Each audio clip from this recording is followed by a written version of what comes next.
Stories from the living room. Real caregiving. Real stories. Real life.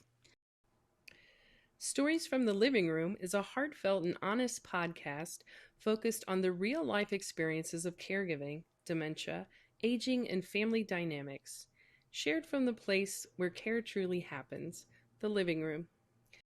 Hosted by Stacey Thornberry, owner of HomeWatch CareGivers of Northern Kentucky, and Colleen Burns, positive approach to care mentor and dementia specialist, the podcast brings listeners into everyday moments families and caregivers experience, both the challenging and the meaningful. Each episode highlights authentic stories, practical insights, and compassionate conversation drawn from years of hands-on home care experience. Stories from the Living Room supports the belief that exceptional care starts with relationship, connection, presence, and dignity, and that the most important conversations about aging and memory happen at home. Hey everybody, it's Stacey and Colleen. We're back for Stories from the Living Room. How are you guys today? We're excited to be back another week and talk a little bit about home care, different things that are happening as a caregiver in this space. So we thought today, I'll let Colleen kind of tell you a little bit about what we were going to talk about today. Yeah, so thanks, Stacey. So today we're going to really focus in on what families wish they knew before hiring home care. That's a really hot topic here, and we get that question asked every day, many times. Yeah. So today we're really going to focus on a few areas. We're going to walk you through the right interview questions to ask, red flags you shouldn't ignore. There are red flags. There are a few. The reality of scheduling and what that consists of, why consistency matters more than you think, and how to understand this whole care plan thing and how it all works together. And I think a lot of those questions or topics, people don't even know where to start. I think that they're just mostly in a crisis situation and all of a sudden they need to have care and they don't even know where to start. So I think this is a really good second episode discussion that we're having so that we can kind of lay out for you guys. We want this to be a simple process for you. We want this to be we want to give you these solutions so that when you get in this situation, or if you get in this situation, you're prepared. Absolutely, Stacey. And I'll start with one of the major first questions we get asked that we kind of want you to rethink or maybe just change a little. How much do you guys charge? And yes, that is important, right? But should it be our focus? That first question really does matter. So maybe instead of how much do you charge, try something like, how specifically are your caregivers trained? Getting to know what kind of training that they do, specifically for hospice care, for transfers, obviously for dementia care. You want to get curious about that and figure out exactly how to communicate to it. How important is that, Stacey? I think it's critical. I think that so many people just go right on into the price, but you have to really dig. And that is a critical question to ask, is about the training. Yes. I also think it's important to ask, how's this all going to be managed? Are you going to be involved in it? Is it going to be overseen by somebody, or are you just going to send random people? Are they going to have accountability? What happens when a shift isn't filled? There's so many questions.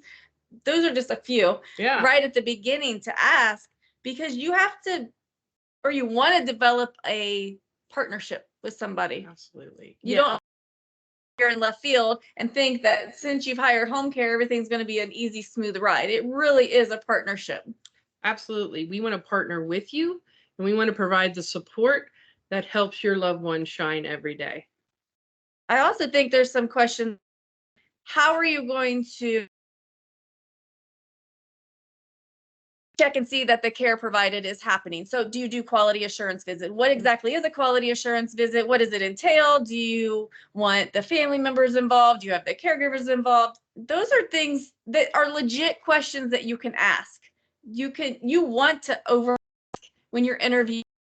You don't just want to assume just because they have the word home care in their name or their title that they're a great company to be with. You really need to do your due diligence. Yeah, and here at HomeWatch CareGivers, as you guys all know, we've been voted #1, and I don't mind bragging about this. I know. Because the Northern Kentucky Magazine voted HomeWatch for the last 6 years, the Mhm. number one. So that says a lot. But even digging deeper into that, we really want you guys to ask us anything, just beyond our training. But, what do you do when someone calls off the shift? Mhm. Are we going to have the same caregivers? Are we going to have that continuity of care? Mhm. So I think I'll tell you what HomeWatch Caregivers Northern Kentucky does, what I do. So I'll go out and meet every client, possibly, if not, Colleen will go or Jessica will go. But you have somebody in leadership meeting every single client.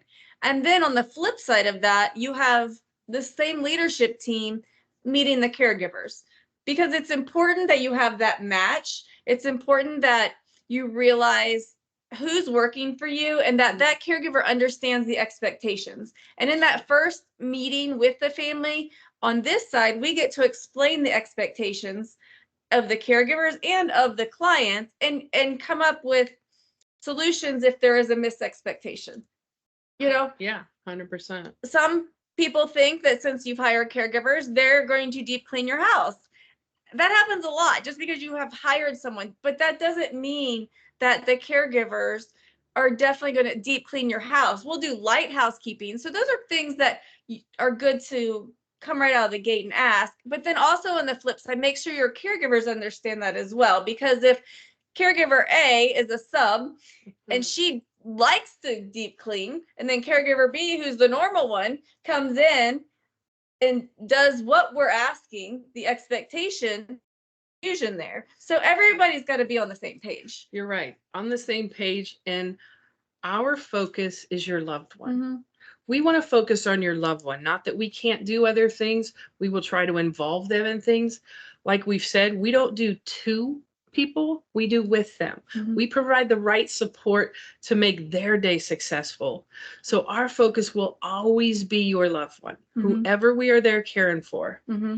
So that's an important thing to keep come in the back front to of your focus. mind. Like, you need to come back around and say, what's the purpose of having someone in here? And if you want somebody to come in and deep clean your house, we're happy to give a referral for that. Absolutely. Yeah. Or if you need someone to do pet care, we're happy to give a referral for that. We're there as professional caregivers. So Stacey, tell me a little bit about the process of how a care plan is developed. Mm-hmm. So the care plan's developed completely by asking questions, individual questions. We're finding out what you did for a living. Or if you're not able to explain that, we're asking your loved one what you did for a living. We're asking if you like someone that talks a lot. We're asking things that were your favorite hobbies, or if you like to go to church, or faith's a big part of your life. We're asking if you like to exercise. Like, we want to know as much as possible about your loved one or yourself, so that we can kind of create that care plan so that you remain independent in your house. Like, we don't want to send someone in. If you like to read and have quiet time, we don't want to send in Chatty Cathy who needs, all day long just talking. We want to send in someone that is going to give you the level of comfort that you want. But some people want that. So then we have to find somebody that really loves to talk. And this is just outside of the care. So we have to make sure, care-wise and training-wise, that our caregiver is at the right level of care for, if it's a strict dementia case, or if it's a challenging case in regards to dementia or anything like that. We want to make sure that caregiver's got the proper training with the other personality attributes. So what we have found is the more we know about their past, the more we know about their present, the more we can help with their future. And so we will ask questions like, hey, tell us some things that are triggers for your loved one, especially if they have brain change. Tell us some things that really soothe them. Is it music? Is it quiet time? Is it reading? So we really get to know your loved one, their personality, and then, okay, who's going to be best to support that person? Not all personalities get along, do they? No. we get it. We get it. We want to know down to the specifics if your loved one likes Fox 19 or CNN. Like, we want to get that specific, because if we send in a caregiver and they don't have it on the right channel, we got a situation on our hands that could have been completely avoided. You're right. That is right. And we definitely want to make it a match. And it's not a perfect situation every time. So that's why it's important when you're interviewing home care companies that you feel comfortable talking with the person, the leadership person. You want to feel comfortable to be able to express your concerns or your expectations or, hey, this didn't happen. Can you address this for me? I mean, it has to be that partnership right off the beginning if you want it to be as successful as what we're trying to do. Yeah. So Stacey, once you have that care plan developed, and let's say you've been in there for a month or so, what happens then? You guys have follow-up or? So what we do here at HomeWatch is we have a HIPAA protected app, and they're monitored. The shift notes are monitored every single shift. And so that is good for us because we're looking for different changes in regards if they're sleeping more, if they're not eating as much and things like that. And we're able to meet with each family and we can update those care plans as the client's needs change, or if they had a fall or something like that, we can update that as we're going. So it's important to have that to be customizable. And then when we update that, we have the family fully involved in that. And so what does that mean on this side? What does the care plan do? The care plan is what is in the caregiver's app or in the caregiver notes, so that if we have a sub or anybody that might join the team as a new hire is joining the team, they can see what we're expecting them to do. They can see what happens at 8 o'clock every morning is Mr. Jones likes his coffee with 2 sugars. So that way we can go right on in and be successful and not have to ask as many questions. Does that make sense? Yeah, that makes perfect sense. But it's important that when you're interviewing that initial care plan is signed off of by a family member, because you want to see what's happening or what the caregivers are being told about your loved one. So that way you can validate it and just say, hey, we need to update this care plan right now. So it's matching expectations. Yes. So a really cool thing I like about the app that we use is when our caregivers find something that works. Oh, I tried this with so-and-so and it really worked. Great. Or I was struggling a little bit and another person will chime in and say, oh, well, I tried this. So it's really a good community of all the caregivers that are working with your loved one to share that information. So there's that continuity of care. Absolutely. Yeah. So Stacey, tell us what happens if a caregiver calls off. That never happens. Never, ever happens, Colleen. I know. But if it were to happen, this is an important question to ask. What's the backup plan, or what happens if my caregiver calls off? The key question to ask when you're doing your interviewing of home care companies. So there's a few things that can happen. You miss the shift completely. They don't even communicate that the shift's going to be covered or missed, that you just all of a sudden have no one. So you need to ask about the communication in regards to, am I going to get a phone call that somebody's called off? Am I going to get a phone call that there's a sub on the way? Am I responsible for staffing that shift today? Ask those questions because you want to know and be prepared, especially if you have somewhere you need to be. Is someone coming today? Is it a stranger? Do I need to be here to introduce my parent or loved one to that person? What's the process? So here at HomeWatch, we get the call from the caregiver that they're not going to be able to make it. We ask that the caregiver give us at least 2-hour notice. Doesn't always happen, but everybody's got a lot of things going on in their personal lives, but we do try to get that. And as soon as we're notified that the caregiver can't make it, we'll make sure the first step is to let the client know or a family member know, hey, we had a call off. We're working on this sub situation.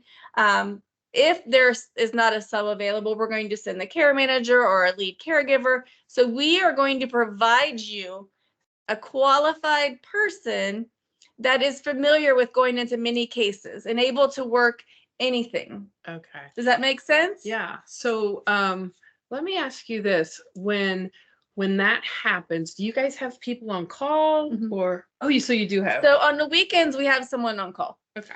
During the week, we are committed to doing our best to fill a shift.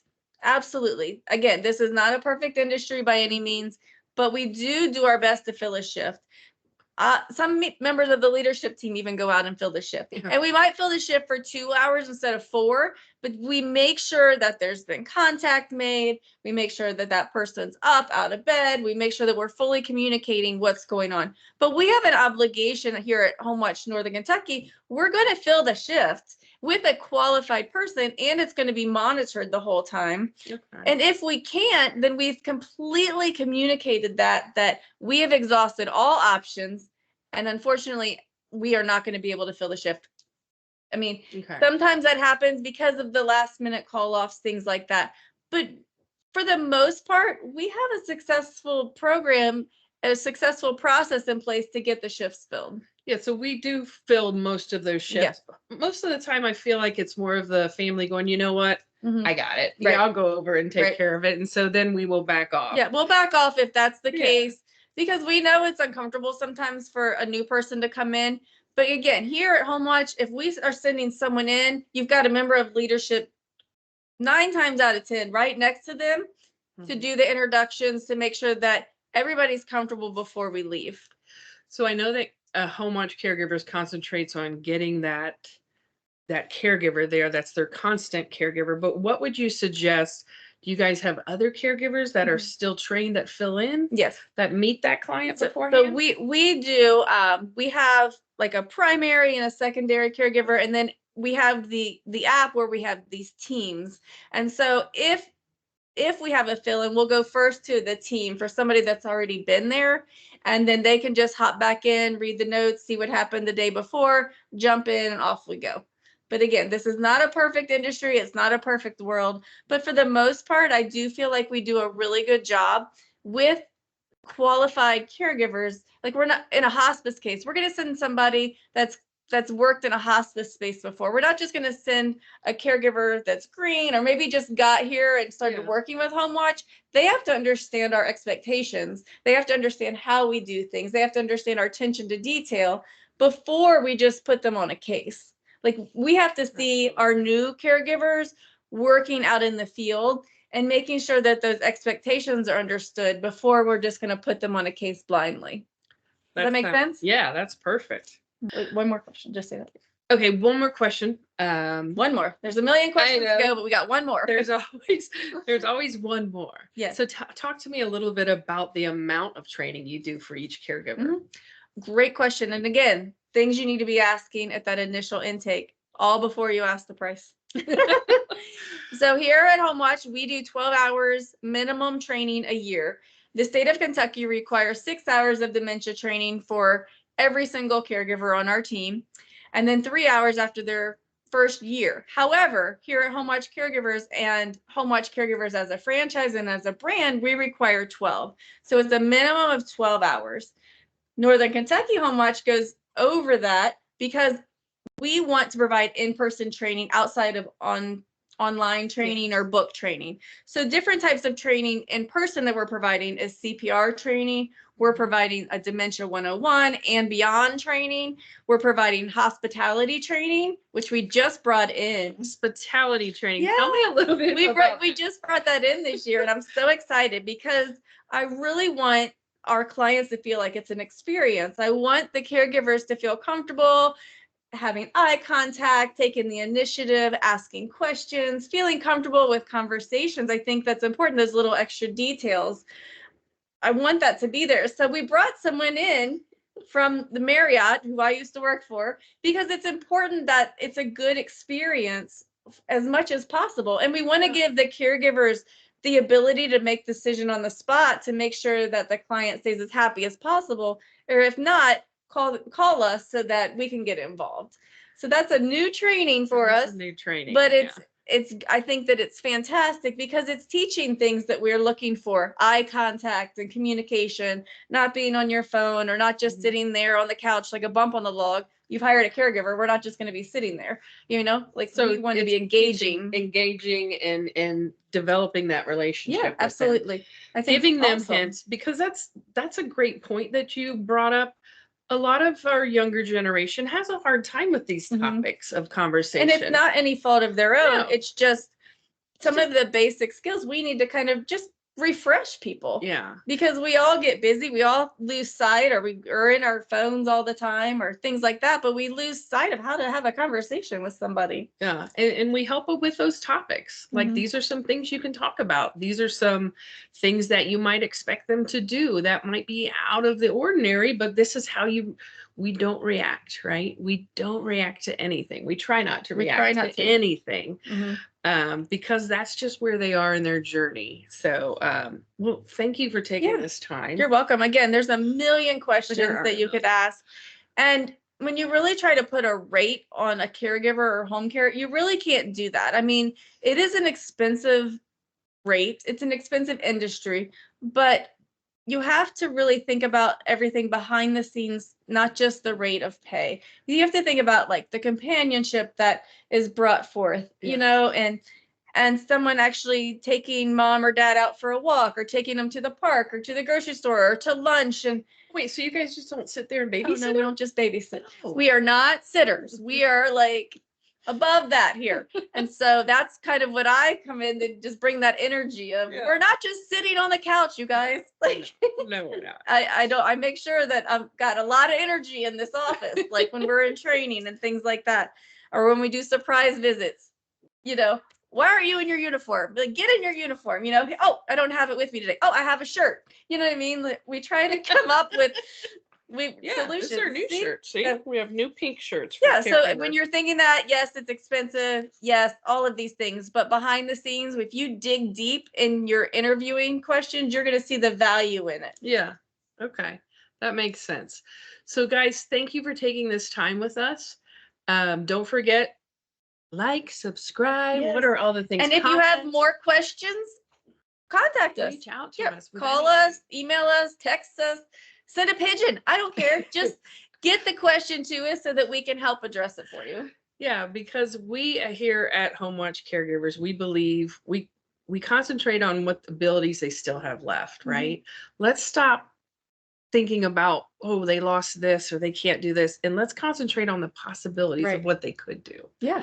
So thank you all so much. Yes, thank you, Please Colleen. put your questions in the comments. We would love to answer them, even if you have another caregiver or you choose another care service. Yeah, it's okay. It's okay with us. We are wanna just be here to giving you a support the resource, community. resources and Yeah. Education. We are your Northern Kentucky resource for home care and dementia care. Absolutely. Thanks, everyone. Thank you. Bye.